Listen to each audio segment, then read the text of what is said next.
We maths channel में आपका हार्दिक स्वागत है। वीडियो पसंद आए तो लाइक कीजिए, कमेंट कीजिए और सब्सक्राइब कीजिए।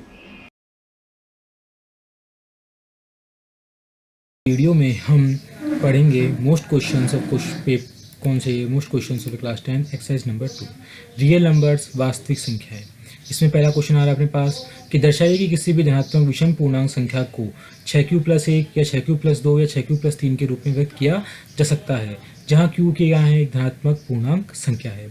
इसको हल करने के लिए अपन क्या करेंगे कि माना कि एक धनात्मक विषम पूर्णांक संख्या है तथा b बराबर 6 है, अतः यूक्लिड विभाजन एल्गोरिदम से अपन ने क्या लगा दिया, यूक्लिड विभाजन एल्गोरिथम a बराबर बी क्यू प्लस आर, जहाँ 0 is less than equal to r is less than equal to b है। अपन को दे रखा है पहले से ही कि भाज्य बराबर भाजक इंटू भागफल प्लस शेषफल। यूक्लिड ने एक सूत्र दिया था ए बराबर बी क्यू प्लस आर के आधारित।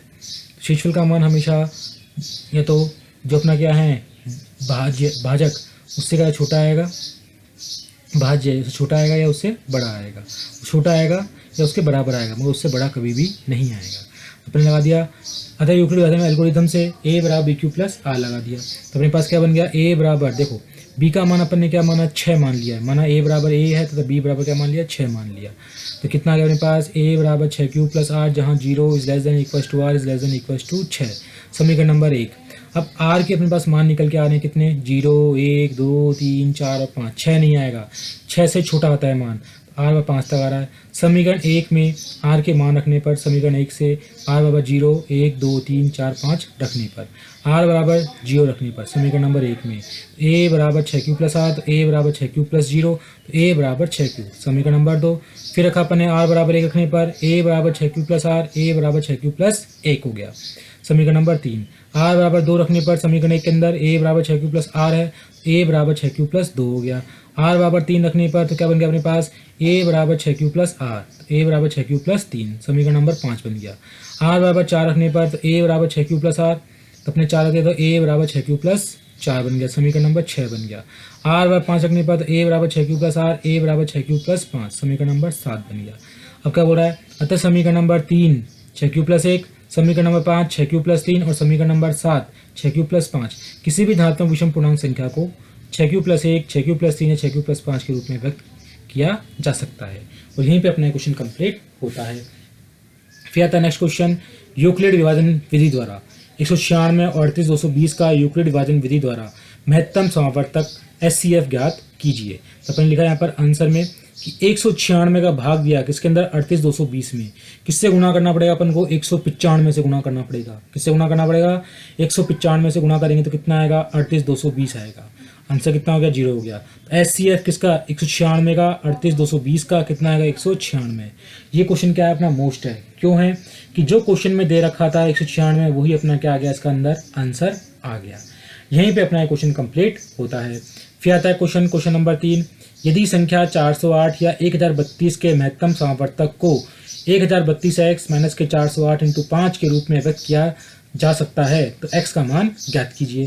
अपन क्या निकालेंगे इसके अंदर SCF कि 408 का भाग दिया अपन ने किसमें 1032 में, कितनी बार दिया 2 बार, कितना आ गया 816। फिर भाग दिया, जब अपने पास कितना था यहाँ पे 216 आ गया था, माइनस कितना आ गया 216, 408 को नीचे उतार दिया, कितनी बार दिया 1 बार, कितना आ गया आपने घटाया तो कितना आ गया 192। फिर 216 खुला, कितना आ गया अपने पास यहाँ पे 192, 1 बार दिया, कितना आ गया 24 का भाग फिर दिया 192 में कितनी बार 8 बार, कितना आ गया 192 आ गया। तो SCF 408 और 1032 का कितना आ गया अपने पास 24 आ गया। 408 और 1032 का SCF कितना है 24 आ गया। फिर क्वेश्चन में बोला था 1032x 408 इंटू 5 के रूप में व्यक्त किया जा सकता है, किसको, SCF को। तो अपन लिख दिया 24 बराबर SCF 24 को 1032x माइनस 408 इंटू 5 के रूप में व्यक्त किया जाता है।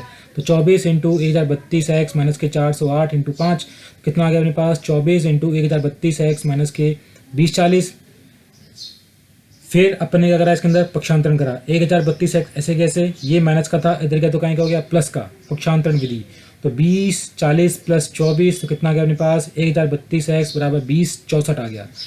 x बराबर 2064 बटे 1032 भाग दिया, कितनी बार कट गया, ये केवल 2 बार कट गया। तो x का मान कितना आ गया अपने पास 2 आ गया, कितना आ गया 2। और यहीं पे अपना क्वेश्चन कंप्लीट होता है। फिर आता है क्वेश्चन नंबर 4 अपने पास, पूर्णांकों का युग्म 510, 92 के एचसीएफ एवं एलसीएम ज्ञात कीजिए तथा इसकी जांच कीजिए कि युग्मों की दोनों संख्याओं का गुणनफल एचसीएफ इंटू एलसीएम होता है। तो 510 का अपन ने एलसीएम लिया, 2 का भाग दिया 510 में, 2 दूनी 4, 2 पंजे 10, 2 पंजे 10, 3 का दिया 3 सत्ते 21, 3 अठे 24, 3 पंजे 15, 5 का दिया 5 एकम 5, 5 सत्ते 35, 17 एकम 17 आ गया। 2 का भाग दिया 2 चौका 8, 2 छिके 12, 2 दूनी 4, 2 तिया 6, 23 एकम 23 आ गया। तो अपने पास कितना आ गया, 2 इंटू 3 इंटू 5 इंटू 17 बराबर 510 और 2 इंटू 2 इंटू 23 कितना आ गया, 92 आ गया। दोनों आ गया। फिर अपन ने क्या निकाला इसके अंदर, एलसीएम और एचसीएफ निकाला। कैसे निकाला देखो अपन ने कि एचसीएफ कितना आएगा 510 और 92 का, दोनों के अंदर संख्याओं में कॉमन क्या आ रहा है अपने पास, केवल 2 आ रहा है। तो कितना आ गया अपने पास यहाँ पर 2 आ गया। एलसीएम निकाला 510 और 92 का, कितना आएगा अपने पास यहाँ पर कि देखो 2 कितनी बार आता है इसमें, 2 बार लिख दिया, इसमें एक ही बार था अपने कितना लिख दिया, 2 बार लिख दिया। फिर 3 है ही नहीं कॉमन, आ गया। 5 भी नहीं है, 5 भी आ गया। 17 भी नहीं है, 17 भी आ गया। और 23 भी कॉमन नहीं है, वो भी आ गया। इन सबको गुणा किया तो कितना आ गया अपने पास, 23,460 आ गया। 23,460 अपना क्या आ गया, एलसीएम आ गया। फिर बोल रहा है इनकी सत्यता की जांच भी कीजिए कि जो अपन ने एलसीएम और एचसीएफ निकाला है वो सही है या गलत है। इसको निकालने के लिए अपने सूत्र लगाया, संख्याओं का गुणनफल बराबर एचसीएफ इंटू एलसीएम। 510 इंटू 92 बराबर 2 इंटू 23,460। तो 510 इंटू 92 कितना आ गया, 46,920। इधर भी कितना आ गया, 46,920। तो अपना क्या हो गया यहाँ पे, ये आंसर कंप्लीट हो गया। जो अपन ने एचसीएफ एलसीएम निकालता वहीं पे क्वेश्चन बिल्कुल सही था। फिर आता है क्वेश्चन नंबर 5, सिद्ध कीजिए कि √3 एक अपरिमेय संख्या है। आंसर में क्या बना अपन ने, माना √3 एक परिमेय संख्या है। क्योंकि ये क्वेश्चन क्या है, सिद्ध करने का है, तो अपन को इसमें ऐसे ही मान के इसको हल करना है। माना √3 एक परिमेय संख्या है, इसको हम P/Q के रूप में लिख सकते हैं, जहाँ Q ≠ 0 होता है। √3 बराबर P/Q तथा P व Q के अतिरिक्त A और B एक पूर्णांक संख्या है जिसका भाग इसमें जाता है। √3 बराबर A/B, पक्ष वज्र गुणन करा तो √3B बराबर A। समीकरण नंबर 1, समीकरण 1 का वर्ग करने पर √3B का होल स्क्वायर बराबर A का होल स्क्वायर, 3B का स्क्वायर बराबर A स्क्वायर। तो 3 का भाग A स्क्वायर में जाता है। माना A बराबर 3C, 3 का भाग किसमें जा रहा है, A स्क्वायर में जा रहा है। फिर माना बराबर A बराबर 3C, समीकरण 2 में मान रखने पर समीकरण 2 ये रहा अपने पास। तो 3B का स्क्वायर बराबर 3C का स्क्वायर, क्योंकि एक A बराबर क्या मान लिया अपन ने, 3C मान लिया। कितना आ गया मेरे पास, 3B का स्क्वायर बराबर 9C का स्क्वायर। तो B स्क्वायर बराबर 3 तिया 9, 3C स्क्वायर आ गया। 3 का भाग B स्क्वायर में जाता है। अब 3 का भाग B स्क्वायर में आता है। अतः मानी गई परिकल्पना क्या हुई, अपनी गलत हो गई, √3 एक परिमेय संख्या हो गई। अपन ने ये सिद्ध कर दिया इसके अंदर कि √3 के अंदर 3 का भाग जाता है। जो बात क्या है अपनी एक तरह से गलत है, इसलिए अपन क्या बोल देंगे, √3 एक अपरिमेय संख्या है। यहीं पे अपना क्वेश्चन कंप्लीट होता है। फिर आता है क्वेश्चन नंबर 6, लंबी विभाजन प्रक्रिया को उपयोग न करते हुए बताइए कि निम्नलिखित परिमेय संख्याओं के दशमलव प्रसार लिखिए एवं बताइए कि ये शांत है या अशांत है। अगर 2 की पावर n और 5 की पावर n हर का एलसीएम में 2 की पावर n और 5 की पावर m के रूप में आता है तो अपना क्वेश्चन में क्या होगा, वो शांत है। अगर नहीं आता तो अपन क्या बोलते हैं, वह अशांत है। तो अपन को दे रखा था 15/1600, कितना आ गया 15/1600 का अपन ने एलसीएम लिया। 2 अट्ठे 16, 2 चौका 8, 400, 2 का भाग दिया 200, 2 का भाग दिया 100, 2 का भाग दिया 50, 2 में 50 का भाग दिया 25, 5 में भाग दिया 25, 5 एकम 5 आ गया। तो 2 की घात तो कितनी आ गई अपने पास 6, इंटू में क्या आ गया 5 की घात कितनी आ गई अपने पास 2 आ गई। तो ये क्या हो गया, शांत हो गया। अब किसमें बदलना है इसको, अपन को दशमलव प्रसार में बदलना है। तो 15 इंटू 2 की घात 6 थी, 5 की घात 2 थी, कितनी कम पड़ रही थी 5 की 4 कम पड़ रही थी। तो इंटू 5 की घात 4 इंटू 5 की घात 4 आ गया। अपने पास क्या आंसर आ गया, 15 इंटू 625, 15 इंटू 625, 2 की घात 6 और 5 की घात कितनी हो गई अपने पास 6 हो गई।